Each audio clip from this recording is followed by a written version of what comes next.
Good evening there, everybody. What is happening? Hopefully, you all are having a wonderful day today. So, when it comes down to it, I thought, of course, that I would review this little video that I found to be very particularly interesting. And this is going to be a video that I kind of found kind of by accident.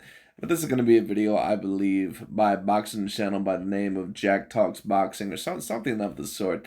I can't really remember overall the channel name. Yeah, there it is right there. Jack Talks Boxing on the upper left. I will provide the link down below for those of you, of course, who want to check out this video for yourself. Any video that I do review, of course, by that of other channels, I always like to give them credits, by saying overall who I'm reviewing it by, whether I tend to disagree with them or agree with them. But anyways, of course, for those of you that know about the world of boxing, and for those of you that seen Canelo Alvarez in his most recent fight, you know that he had a decently impressive performance over that of Jamel Charlo. Of course, a certain amount of people are questioning, how impressive it actually was because Jamel Charlo was moving up in weight. In my view, it still was a relatively good performance or a relatively great performance, an impressive performance because Jamel Charlo, and I've already stated this, Jamel, in my view, could easily fight at the 160-pound weight division. And I've never really bought that Canelo is a natural 168-pounder anyway. He does rehydrate a little bit heavier than some of the other guys. But at the end of the day, he still is 5'8" with a 71-inch arm reach. It just is what it is. And some of the guys, they probably walk around the same weight, or some of them may even rehydrate around the same weight as Canelo Alvarez, talking about some of the middleweights. So that's why I've always stated that Canelo Alvarez, he's a guy that pretty much is around a natural middleweight, or a guy that really could be fighting in middleweight. But I think because he's 33 years of age and he's accustomed to that of the 168-pound weight division, I just don't think that he sees a need to really move up, move down in weight, and try to drain himself a little bit more in 160 when he's comfortable.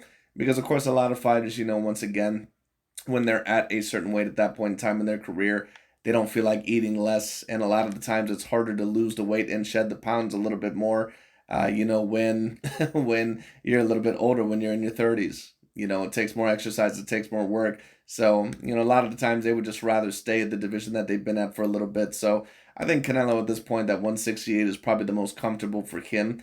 But like I said, in terms of stature, he's not really a natural 168 pounder. He rehydrates a little bit heavier than the natural middleweight. But Canelo Alvarez, he's somewhere in between that of a middleweight and a super middleweight. He's not as big as a lot of the guys there. But of course, the biggest potential fight for Canelo Alvarez at the moment, at least when you talk about not only a challenge, but also in terms of, making a big marketing fight, of course, would be against that of David Benavidez, the Mexican-American fighter, who, of course, was a former champion at that of the 168-pound weight division. Well, this person right here, I believe, Jack Talks Boxing, he believes that Benavidez will beat that of Canelo Alvarez and that he'll beat him easily. At least that's his personal opinion. For those of you, of course, that have heard my opinion on the Canelo Alvarez versus David Benavidez fight in the past, you already know that I think that, if both of the fighters show up at their best, more than likely who probably would win. But you never know. David Benavidez, in my view, he is the bigger fighter. He certainly will be the younger fighter when it comes down to it. And some may even debate the hungrier fighter. David Benavidez is no doubt about it. He's a guy that fights at 168, but he could easily fight at the light heavyweight division. There's no doubt about it. He's the biggest guy there, so it'll be very interesting. But anyways, this is a 50-50 fight in my personal view. I do believe that, in my view, that Canelo Alvarez clearly is the more skilled fighter. I don't think that that's really even debatable. But David Benavidez will have the age, he will have the size, he will have the stamina.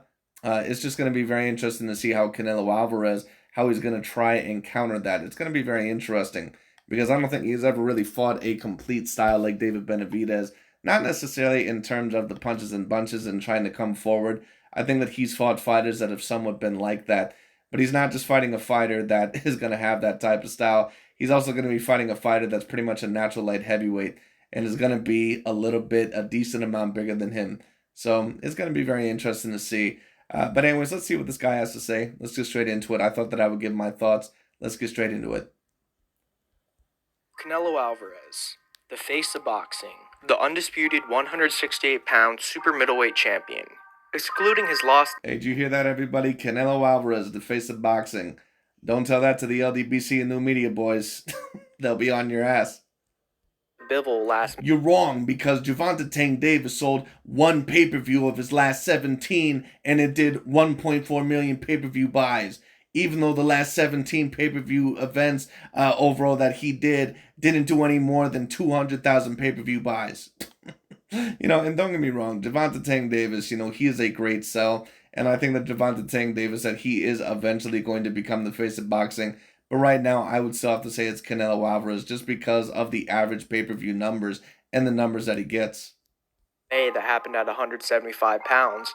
It seems that at his weight, from 160 to 168, no one can really touch Canelo. Let me also talk about this really quickly, and not to interrupt this guy too much here, but I had a commentator, I believe, comment in my comment section the other day where they said, oh, well, Canelo, he padded, those 6 European bums on his record. Well, I think if you're talking about Avni Yildirim, or if you're talking about that of John Ryder, I kind of understand where you're coming from. But where I can't agree is if we're going to call Caleb Plant, Billy Joe Saunders, and Callum Smith just these European bums. To me, that doesn't make any sense. Because Billy Joe Saunders, once upon a time, these are the same people that once upon a time thought that Billy Joe Saunders versus Demetrius Bubble Andrade wasn't just the biggest fights of their careers, but that it was one of the bigger fights in boxing. Remember, Dante and a lot of these other LDBC and new media guys, they claim that Billy Joe was just a bum and all this other stuff. But remember when Billy Joe was about to face Demetrius Bubble Andrade? It was one of the biggest fights in boxing. Then all of a sudden, Canelo Alvarez fought him, and that fight wasn't shit. Caleb Plant, when he fought Canelo Alvarez, oh, he's fighting a European bum. He's just fighting another weak European white boy. But then when David Benavidez fights Caleb Plant, it's one of the biggest events of the year. Like, you can't have it both ways. Right now, his defense is superb. His chin is outstanding. He has great power, a great boxing IQ, and I could go on and on. Canelo's already an all-time great. But there's one guy. Hey, you hear that, ladies and gentlemen? You hear that? Canelo is the face of boxing, and he's already an all-time great. Oh boy, the LDBC and new media they better stay away from this channel. They're gonna break out in hives. At 168 pounds, he hasn't fought yet, that I think not only beats Canelo, but mops the floor with him. And that fighter's name is David Benavidez. Benavidez unloading with blistering combinations. With Ellis pinned in the corner, and now Benavidez unloading. Now, to all the Canelo fans, don't dislike and hate on this video. You can do that, of course, but please genuinely hear me out first. So David Benavidez, he's 26 years old, 27-0 with 23 knockouts, and has wins over David Lemieux, Anthony Durrell, Ronald Gavriel twice, and in his most recent fight, a decision win over Caleb Plant. So what makes this guy so good? Right, but come on. Really, all those wins, other than that of the Caleb Plant win, how many of those wins actually have any impact? And once again, I'm not a person that tries to degrade a resume, but let's just be real. David Lemieux was always a dude that was a B-grade level fighter anyway. Every time that dude heads into an elite level fight, you already know that he's going to get embarrassed. Whether it be Gennady Golovkin or Billy Joe Saunders or whoever else it might be. And he's not really a natural 168-pounder anyway. So, that fight, like I remember when Boxing Ego was talking about that fight, and he was trying to say, oh, well, he, destroyed a former champion. Isn't this the same dude that always says that Canelo fights guys when they look at their worst? Like, how good has David Lemieux looked within the past 5 years? Like, he's been irrelevant, pretty much ever since he lost to Billy Joe Saunders. Just is what it is. Billy, the same Billy Joe Saunders, by the way, who apparently was a bum. But then David Benavidez, destroys David Lemieux, and it's, a big win. Like, get the hell out of here. Good. Why do I think he's good enough to beat Canelo? Well, I'll tell you why. Well, let me also state this. David Benavidez is good enough to beat Canelo. Just like there's a lot of fighters that are good enough to beat certain fighters. Miguel Cotto was good enough to beat Floyd Mayweather Jr. If Floyd Mayweather Jr. did not come at his best, or, if he didn't have the right strategy. There's a lot of fighters that are good enough to beat certain fighters. But, you still have a certain favorite, at the time of the fight. David Benavidez is good enough to beat Canelo Alvarez if Canelo Alvarez doesn't have the right strategy and if he doesn't play his cards right. But at the end of the day, Canelo Alvarez, more than likely, if he shows up in the best form, probably should beat that of David Benavidez. But there is going to be certain factors on David Benavidez' side. He does have excellent hand speed. He is going to have the size advantage clearly in this fight. debatably even by a couple weight classes, when it comes down to it. And and once again, certain people don't understand what I mean by that. And they'll say, "What are you talking about? They're both fighting at 168, right?" But David Benavidez is pretty much what you would call a weight bully. David Benavidez, there's a reason why there's so many talks about David Benavidez looking bigger, overall in camp and all this sort of stuff, and there's a reason why David Benavidez, he gets a little bit annoyed whenever someone brings up his weight, is because he knows he's not a natural 168 pounder. David Benavidez is a guy that easily, once again, could fight at the 175-pound weight division. Easily could fight there. Reasons, But once again, David Benavidez's advantages are going to be his stamina. They're going to be his height and his reach. They're going to be his size and his weight. They're going to be his youth, and potentially some other things. He is a skilled fighter. Does he have certain holes in his game? Yes, he has certain holes in his game. But, he is going to be a very challenging fighter. No doubt about it. First and most important reason is his accuracy. David Benavidez is the most accurate puncher in boxing. Watch a David Benavidez fight. Notice how this dude... Well, I can't really call David Benavidez the most accurate puncher in boxing, especially when his resume is severely lacking. And I understand, I don't think that this guy's actually going, trying to go that far. I think all he's saying is that David Benavidez is extraordinarily accurate. And he's pretty accurate, but once again, it doesn't really take much to be accurate against guys like this in the ring. Like it just doesn't take that much to be accurate against these type of people. And the only really big fight that David Benavidez has ever been in his career against Caleb Plant, he did struggle a little bit in that fight. And I'm not going to say that the referee was not a little bit of a factor, but David Benavidez could not stop a Caleb Plant that had already been stopped by that of Canelo Alvarez. Actually, from what I remember, he never even knocked him down. And one could debate that David Benavidez did lose 4 to 5 rounds in that fight. Just throws shots, and guys can't avoid them. Not only is it technically the way he throws the shots, but it's also his hand speed. He throws his... And one thing I don't like about David Benavidez is that a lot of the times, especially when he's throwing those punches, is that he's keeping his hands down. He's able to get away with it, because of his hand speed, and on top of that, because of his size. And, he's pretty much able to push over a lot of these fighters that aren't really championship level material, other than that of Caleb Plant. And I'm not really even sure how much more championship level material he is after that knockout loss that he suffered to Canelo Alvarez. But when it comes down to it, once again, it's going to be very interesting to see how he takes that to Canelo Alvarez. Because of Canelo Alvarez, I promise you, David Benavidez is going to feel Canelo Alvarez's power. The question is just going to be, is that how much is it going to affect David Benavidez? Because a lot of people, they think they're just going to get in the ring with Canelo and that they're just going to bully him around and that they're going to be able to get off all these exchanges. A lot of people don't understand how hard Canelo Alvarez actually punches. Once again, Dimitri Bivol, he's been in the ring with all sorts of light heavyweights, cruiserweights, and he said that Canelo was the hardest hitter that he had ever been in the ring with. So once again, it's going to be very interesting to see whose power translates better in the fight.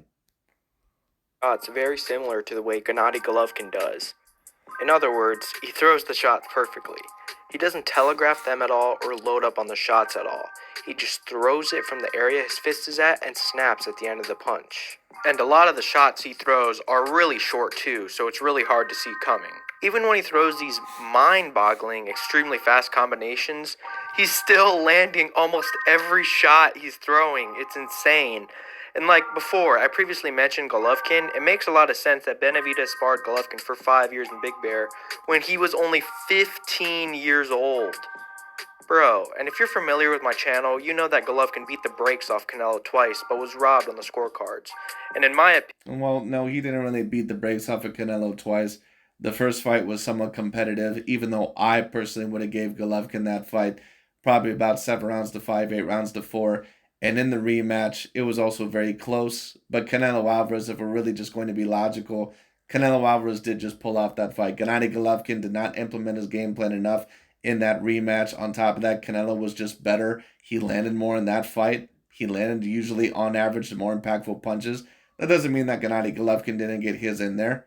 That doesn't mean that Canelo did not show certain flaws in that fight. But Canelo won that fight. Benavidez is basically just a younger Triple G with no filter on what he throws. What I mean by that, I don't really see David Benavidez as a Gennady Golovkin. David Benavidez to me is like a better version of Antonio Margarito. That's what he is. David Benavidez is a guy that's a very straightforward fighter. I think that he's more talented than what Antonio Margarito ever was. He has a very decent jab, and of course, he has great hand speed, and he has certain skills. But like I said, if David Benavidez, I'm going to be very interested to see how long his career actually lasts, because if he does beat Canelo, and of course, that's going to be a great accomplishment, I think that he can beat a lot of the guys at 168 pounds. But the real question is that who can he beat at 175? Because he's not really the same size as those guys at 168 pounds. I mean, there might be a couple guys there that, are somewhat more similar in size, like David Morrell. He might be a bit bigger. I don't know. But, he's pretty much bigger than everyone else there. The real question that I would have about David Benavidez is, can he beat guys like Dimitri Bivol or Benavidez? Certain guys like that. I don't know if I would favor David Benavidez in either of those fights. as he throws any punch in the book without being afraid of being countered. Golovkin was more of a staying cautious behind the jab, which is common to see in the Eastern Europeans. Golovkin is the type of guy that is going to try to hit you behind his jab, and on top of that, he's going to try to set you up for the best counter or good 1-2 possibly available.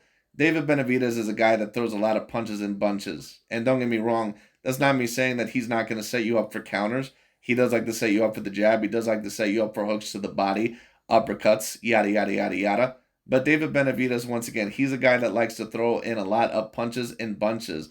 And if you are able to limit him a little bit, which you possibly could, he might overall, once again, be a little bit limited against a fighter that shows a little bit of resistance. I don't think he's ever fought a fighter yet that is going to show as much resistance as what a Canelo Alvarez is going to show. But we'll see. Style boxing, Benavidez takes any risk he wants. Maranello, the show. Right, but that also might be a very big problem.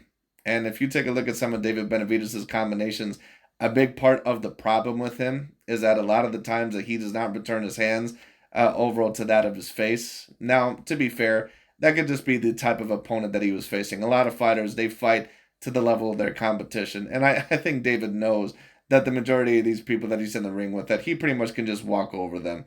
Because none of these guys are really going to provide a challenge. The only fighter that he really treated with great respect was Caleb Plant, because he knew that that was the only real fight that he ever had in his career. Time commentator made an amazing comparison in the fight Benavidez had against Ronald Ellis, saying that his hands are like paintbrushes, and I couldn't agree more. Benavidez doesn't really need his legs to box this well. Benavidez has hands that are literally in real life cheat codes. Well, David Benavidez is eventually going to need good legs. A lot of the times you need good feet and you need good footwork somewhat. Now, that being said, Canelo Alvarez doesn't always have the greatest of footwork either. He at times can be a little bit front foot heavy coming forward. When it comes down to it, he can be a bit flat footed. Canelo has never been known for the greatest of footwork, at times. But David Benavidez does not have very good feet either. And as you take a look in a lot of these videos, he shuffles his feet a lot. He throws at these angles that they might work against other fighters, but they may not work against someone like a Canelo Alvarez or someone else. He doesn't need to worry about anything except throwing his hands. Think about that. Well, that's where I have to disagree with you, sir, because Benavidez is going to have to worry about a lot more than just throwing his hands.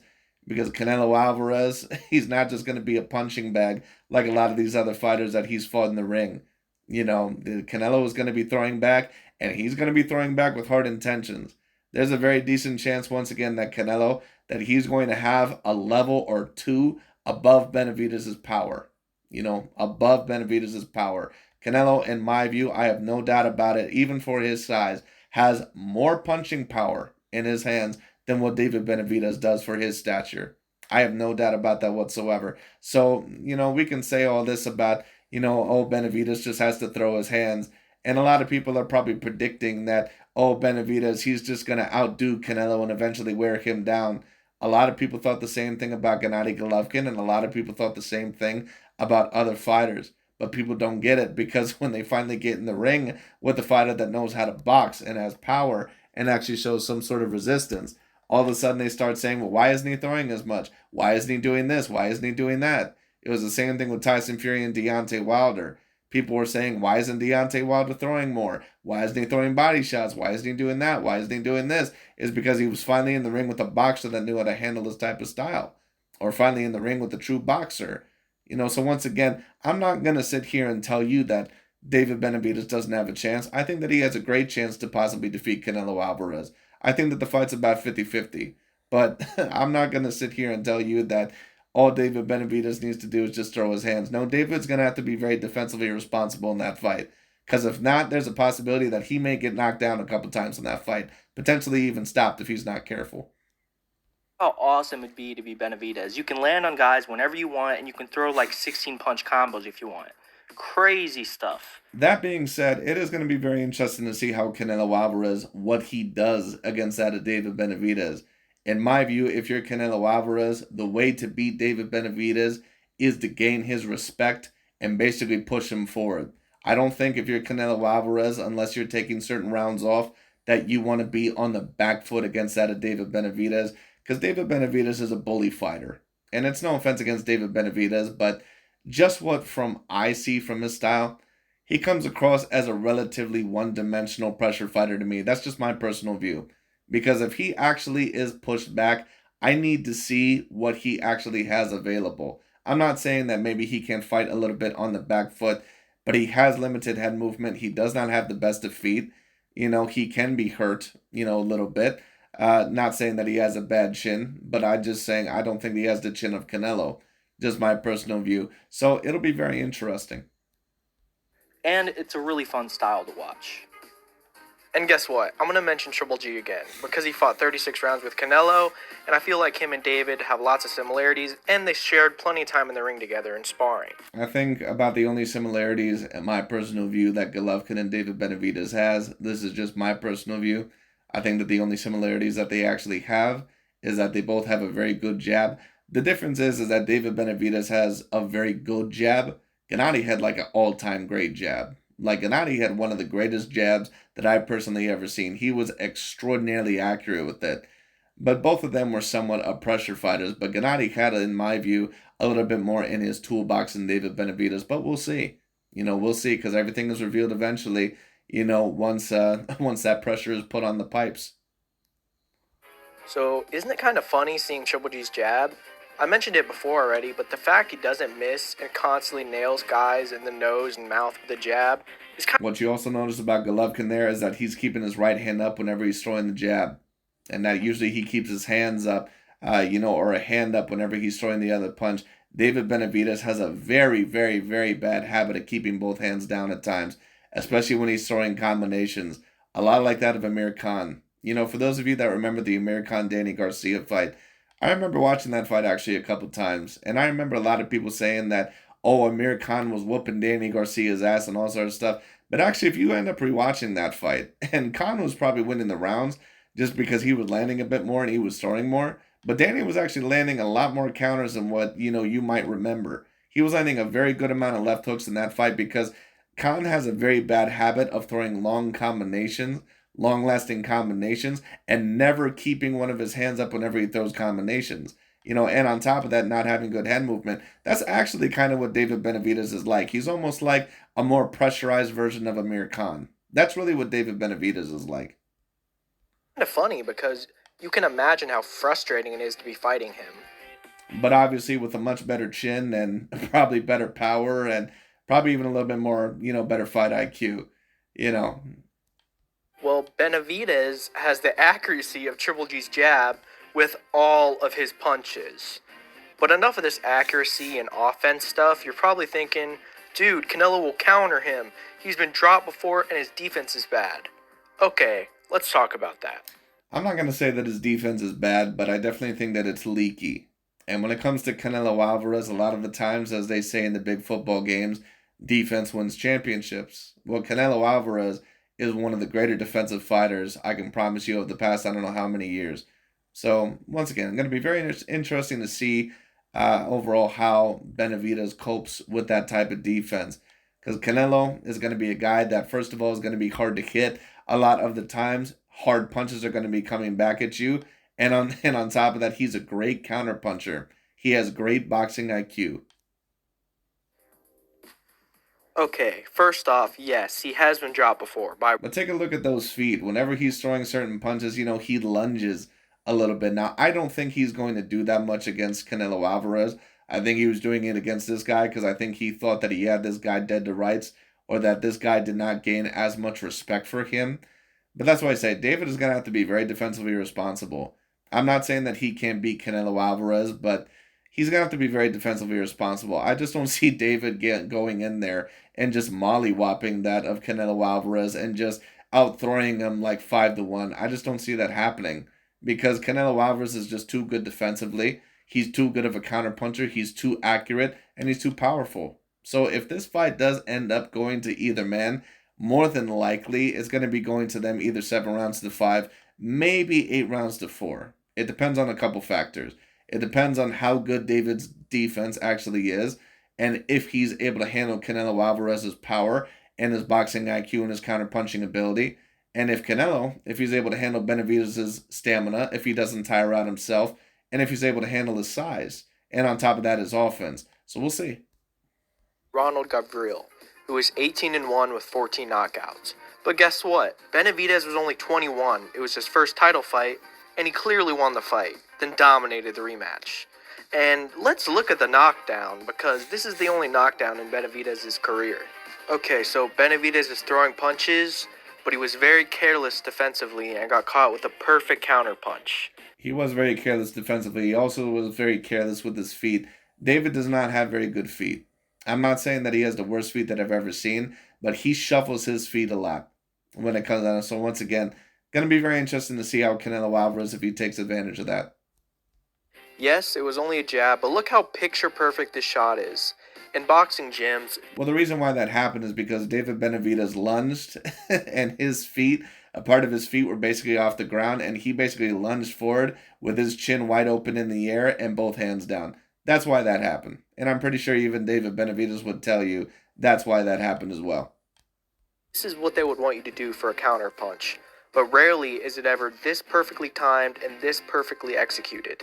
David was so... If David Benavidez ends up doing that against Canelo Alvarez, he's going to get dropped multiple times. I have no doubt about that in my mind. But I do not predict, just in my personal view, I do not predict that David Benavidez would do something that's stupid and that careless in a Canelo Alvarez fight. And if he did, he is going to really reap the consequences because you cannot do that against someone like that at Canelo. He just has way too much boxing IQ. Off balance and open to be hit here. But as you can tell, it was clearly just balance, and he got up immediately. He was only 21, like I said, and his skills have increased so much since then, and he still dominated the fight and immediately got up. Look at Canelo when he was at a similar age at 19. He got hurt by Miguel Cotto's brother, but I don't blame either guy for these moments. It was a learning experience for both. Benavidez's defense now is so much more refined and careful than he was before. I definitely feel like the best example to show you is his defense in his last fight against Plant, because it was his last fight, his best opponent, and Plant also fought Canelo. Find what you're looking for on Bumble. Because it was his last fight, his best opponent, and Plant also fought Canelo. Okay, I have so many things to say on both. Once again, take a look at the size between Canelo Alvarez and Caleb Plant. Ain't the fucking way you're going to sit here and tell me that Canelo Alvarez is a complete natural 168-pounder. Like, look at that shit. These fights. So what I'm going to do... Now, once again, Canelo is very girthy overall, once again, for his size. But he's not a natural 168-pounder. That's why, a lot of these Jamel Charlo fans, or a lot of these LDBC and New Media people, they're all trying to give you this bullshit about, oh, he only won because of the size. Bullshit. Because Canelo's never been a natural 168-pounder, and Jamel could easily fight a 160 anyway. Just tell you how both these guys handled a super slick boxer and Plant round by round. And if you want to see the punch counts on these fights, you can check them out on my Patreon. Only $5 a month. And look, I know styles make fights, but I feel like it is a good comparison because Plant won rounds against both these guys and was able to frustrate them in the process. In the first round against Canelo, I agree that Plant was able to win rounds against both fighters, but I think that it's clear that it was decently more competitive in that of the David Benavidez fight. I don't think that there's really even an argument about that. I think that you can clearly debate that Plant won, at the minimum, in my view, 4 rounds in that fight. Someone would even debate 5. I think he maybe won about 2 to 3 in the Canelo Alvarez fight. Plant was able to pretty convincingly win it, using his jab well and staying clear of punches. In the first round against... When you take a look at Canelo Alvarez there, he's just so hard to hit, because he, and he used to have a very big problem with avoiding the jab. He used to have a very, very big problem with that, but he actually has gotten better at that. That's not me saying that he still doesn't have a little bit of an issue with it, but he's gotten much better than what he once used to be. Because even against, the not so super high caliber fighters, he would get hit by the jab.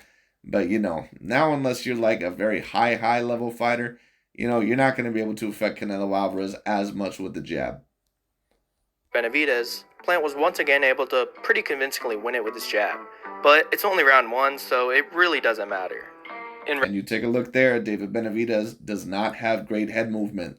He never has. He has something that I like to call the Mexican shell. What is the Mexican shell? The Mexican shell is that Antonio Margarito type of defensive shell where they basically just put their type of hands up, and pray for the best that they don't get hit, without moving their head much. Now, that's not me saying that, once again, that David Benavidez, that he does not have more to the game plan. I'm not trying to limit David Benavidez here. He's a very talented fighter, and I assume that he's going to have more to the table in that Canelo Alvarez fight. And he was somewhat defensively well in the Caleb Plant fight. It's not like he's a horrible defensive fighter, but he does have certain defensive deficiencies. Round 2 against Canelo, it was a much closer round. Plant was landing jabs and power shots, but Canelo in this round was using his jab really well, going to the body, and landing shots in the clinch. But Canelo was never really able to land a clean power shot to the head that wasn't in the clinch. But early on, it seemed that Plant felt pretty comfortable boxing Alvarez.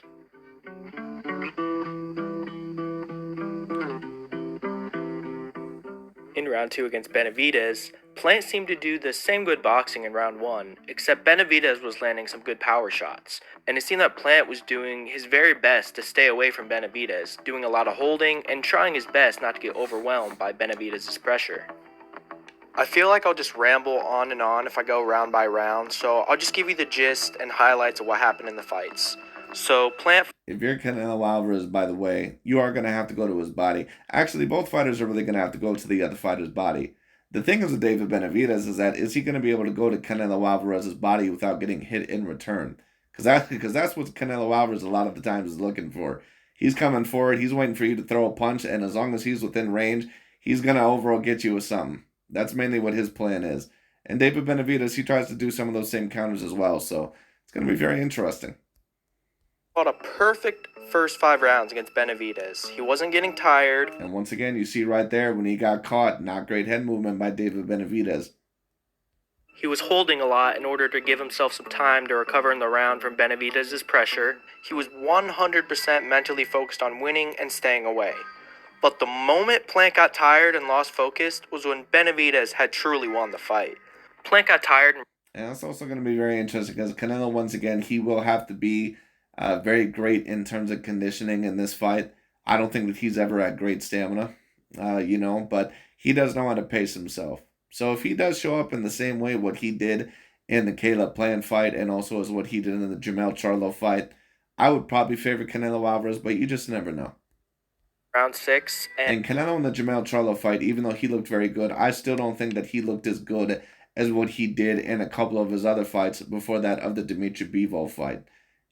I thought that he looked about probably 85% to 90% of what he was, but I still think that there's probably a little bit, that maybe he could, do a little bit better, or, it just may never come back because he is 33. He's been fighting for 18 years. There's only so much that you can do. And let me just note that it's common that he fades in fights, and Benavidez began to dominate in that round because fighting that perfectly for 12 rounds against a fighter like Benavidez is damn near impossible. And Plant had no choice but to trade against Benavidez because... And once again, let me also state this. David Benavidez was not even able to drop Caleb Plant in this fight. He was not even able to drop him. Now, I know a certain amount of people will say that the referee kind of got in the way and all that stuff. You can say that all you want to. You can say that if you want to, and I get it. But Caleb Plant also did a lot of holding, and that of the Canelo Alvarez fight, Canelo was able to find a way around that, and he was able to stop him in that of the 11th round. I keep telling people this. David Benavidez is not the Artur Beterbiev of the super middleweight division. All right, he is a guy that, he has A grade power, but it's not A plus. It's not even A. It's A minus. He has good power, but it's not great. Or let me rephrase that. He has very good power, but it's not great. He has to throw punches and bunches. And if he's not able to do that against Canelo, and if Canelo is able to show that, he has the superb defense, which obviously he does, if he's able to show that his power is able to affect David Benavidez very early on, David's going to be in some trouble. He was too tired to move, and Benavidez showed his accuracy when he began to land 30-plus power punches in a round against Plant, showing incredible accuracy. It was truly amazing. I'm going to be very interested to see that Demetrius Andrade fight, but I do predict David Benavidez to win that fight. I just think that Andrade is highly untested. I always think that he's been a little bit overrated in his career anyway, just my personal view. And on top of that, I think that the size is going to be a little bit of a factor. I don't think that is anything to say a major excuse, because you could say that Andrade could probably fight at 168. He's probably around that same size as Caleb Plant and Danny Jacobs, and those two guys could easily fight at 168. So, once again, it's going to be very interesting to see that fight. Moments watching when you really thought Plant was going to get stopped, like right around here, I remember saying in my head, oh, they're going to stop it. And Plant's trainer even said, if you don't throw back, I'm going to stop it. But they didn't. And Plant lasted 12 with a brilliant effort, winning 4 to 5 rounds in the process, which is insane to do against Benavidez because you can't punch at all with this guy the entire fight. And I'm telling Well, Caleb Plant actually could have won that fight, but the reason why is just because he has certain deficiencies. He's not a great defensive fighter. At times, he does not always keep his hands up when he needs to. He does tend to peter out, or his stamina kind of weighs him down, in the second half of the fight. And on top of that, he really isn't a guy that has a great multitude of game plans. He's a guy that kind of tries to outbox you from the inside, or from the outside. But once you start to pressure him a little bit, I haven't seen a great game plan from that at Caleb Plant. you that this will definitely be the closest fight Benavidez will have in his career, because a guy like Canelo will not fight Benavidez like this. He's not going to try his best to stay away the whole fight. But let's finish talking about Canelo versus Plant. Plant would win 3 to 5 rounds against Canelo, mostly early as he fades, as I mentioned. Well, he definitely didn't win 5 rounds against Canelo. Sorry, I have to disagree with you there. He definitely didn't win no damn 5 rounds against Canelo. I think he won about 3 rounds in that fight. No, he did not win 5 rounds against Canelo.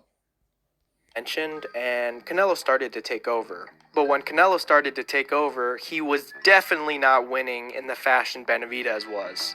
Canelo struggled to land power shots on Plant if it wasn't for his fake counter left uppercut to the body and punching in the clinch.